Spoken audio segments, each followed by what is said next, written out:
Hey guys, it's your dear Takida J here again today with another video. If you are new here, my name is Takida Joseph and this channel is all about God, life and makeup. But before we get into anything else, I would love for you guys to become a part of the notification gang. So if you are not a part of the notification gang, hit that bell next to subscribe and you will become a part of the notification gang. Like, share, comment, share with your friends on Facebook, share on Instagram. Just continue spreading the word that Takida Joseph is on YouTube. I know you guys really enjoyed the last video that we did.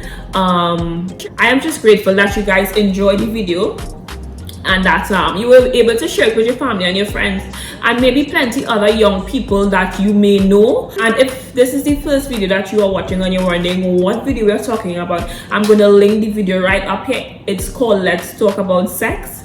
So in that video we're just talking about sex as Christians, and you know they don't like to mention it in the Christian community, but we spoke about it anyway and it was really good. So I want you guys to go check that video out. But today guys, we just kind of doing like a follow-up as to when it is you're in that season where you're purposely waiting on your purpose mate. What do you do?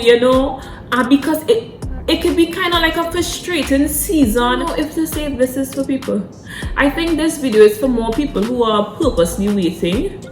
I'm not really dating, so I'm not really sure if I would say to people who dating, but I guess it could be. I'm not really dating because I took, which this carries us straight into point number one. I really wanted to take time to really give God some time. So I took a year off of dating just to give God some time, which is point number one. Point number one, when you're purposely waiting, this is a time where you dive into your relationship with God 110%, guys. Because let me tell you this, when you get married, you have to share your time, especially if you have kids or if you want to have kids. So this season of your life, you and God, listen to me, you could dive in there and you get to know him, get into the word of God. I have a video about devotions, I will link it up here for you guys also, just showing you maybe the structure to do your devotions. Because I remember when I used to hear people doing devotions, I used to be like, devotions, what is that? Thinking that is something hard, but it's really nothing hard, guys. So go check out the devotion. But you really want to work on a relationship with God in that season where you are purposely waiting, right guys? And that is point number one, because if you don't have a relationship with God, how we doing it? Doing the relationship, how it is we doing the marriage, how it is we doing the parenting. That is point number one. If you don't have him, you don't have anything.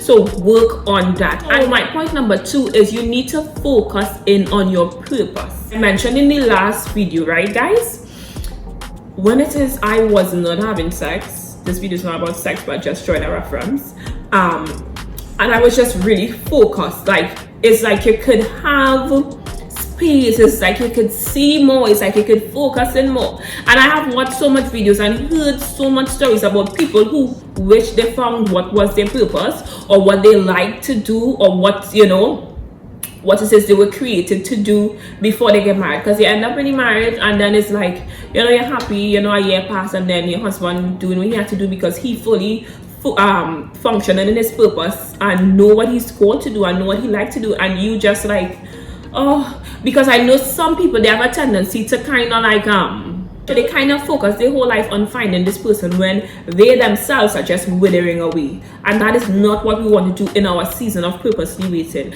We are going to focus on ourselves, build our businesses, right?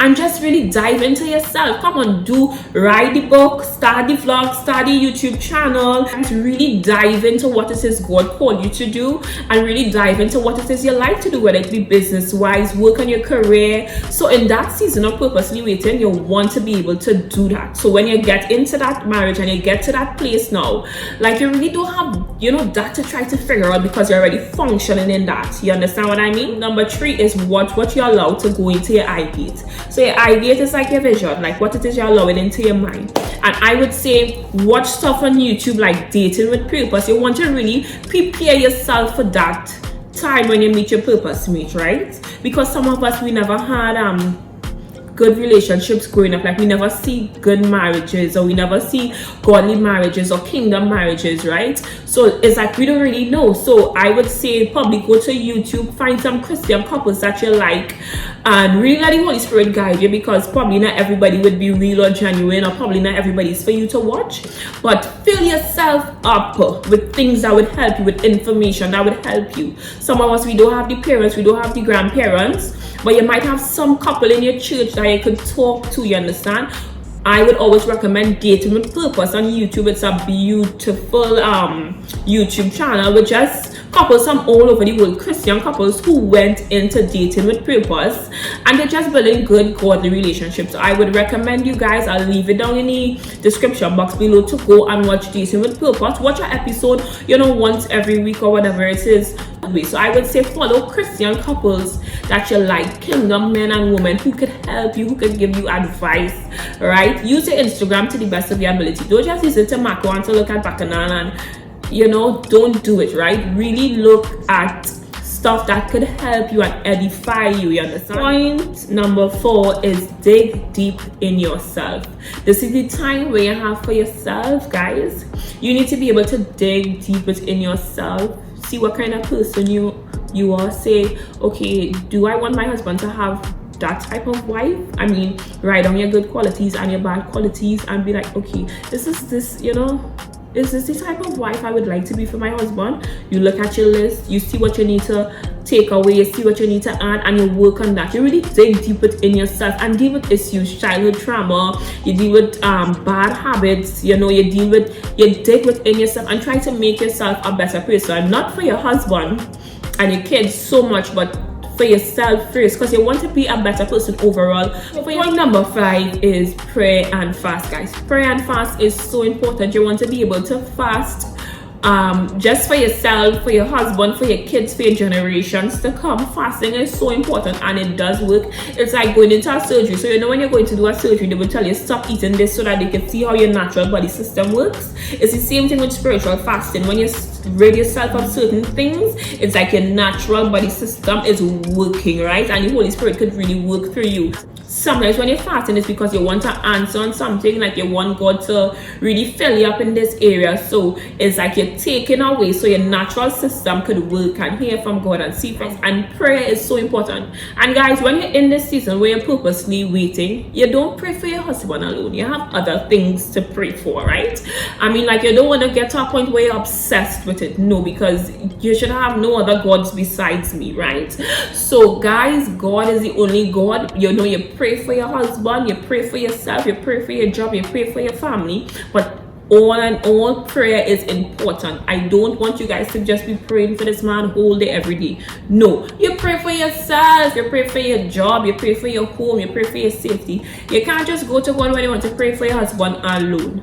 No. What I do now is whenever I'm at a point where I just feel so low, I'm like, oh my gosh, I really could have do with some company today. I really could have just do with some, you know, like, today is a day where I wish I had a husband just today, right? I would write a letter, and I have letters, and I say when I meet my husband, I would give it to him, right? I would just write a letter like, you know, today I really missed you, this is how I was feeling today, this is what I needed today, you know what I mean? So you guys can try that when it is your bounce up a day where you're actually feeling really, you know, low. Try to write your husband a letter, and when you meet him, give him the letters, let him write, and put the date so he would look back and be like, oh, on this day, or you would ask him, okay, what you was doing on this day, if it is he could remember, right? So it have ways to really, you know, combat the days where you may be feeling low, because not every day you just feel like, oh my God, I'm purposely waiting on my purpose. Not every day you feel like that, right? Some days you feel like that. Some days you feel like, God, oh my gosh, would it really happen? Some days you doubt yourself, you know what I mean? I know some people on here, they stop trusting God for this. But when I was going into this season where I was giving God my time, God told me, he said, Takida, I want you to continuously trust me for this. Because I could trust God for anything, but I feel like when it comes to this, I would always start to trust God and then don't trust him again. And I know a lot of you on here going through that same season. But I want to remind you guys, it have a scripture in the Bible. I was trying to find it before I come on here, where it was talking about the appointed time, that God will not miss his appointment with you. And some of you, I know you guys are probably even ashamed to say, well, like, you know, I really desire a husband, or I really desire a wife. And I am telling you, God knows your heart. Go to him, pour out yourself to him.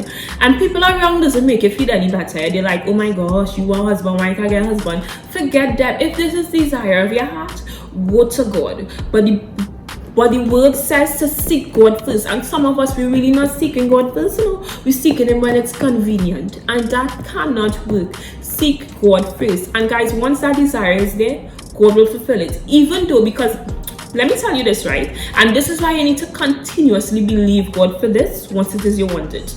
Because when it says God created Adam, so Adam had God in the garden, and God still said it is not good for man to be alone. Listen, God was with Adam in the garden, and he said it's not good for man to be alone. So yes, you could have God and be dived into God and be really, you know, rooted in him and still have that desire. It is okay, guys. I'm telling you guys again, God was in the garden with Adam. He was not alone.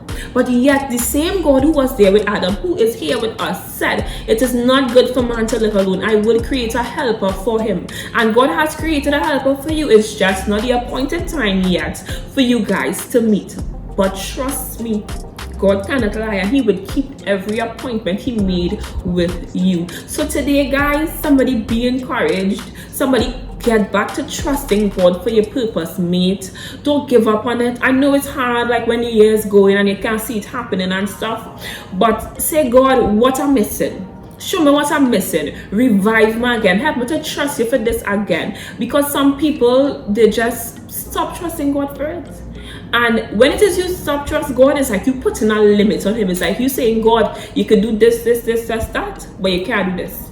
And we have to take the limits off of God. He is able to do exceedingly abundantly above. You understand? And once that desire is in your heart, he will fulfill it. You see my talk? He will do it. He will do it. And you know, this scripture is Luke 1:45. Is talking about blessed is her who believe that God will keep his promises that he made to her. And guys, I am telling you guys today, God will do it for you. Continue to trust him, hold on to him, and believe him again. Somebody on here today, it's like they give up on God, and God is saying, no, trust me again, faith now. And sometimes God does want us to make the choice to trust him.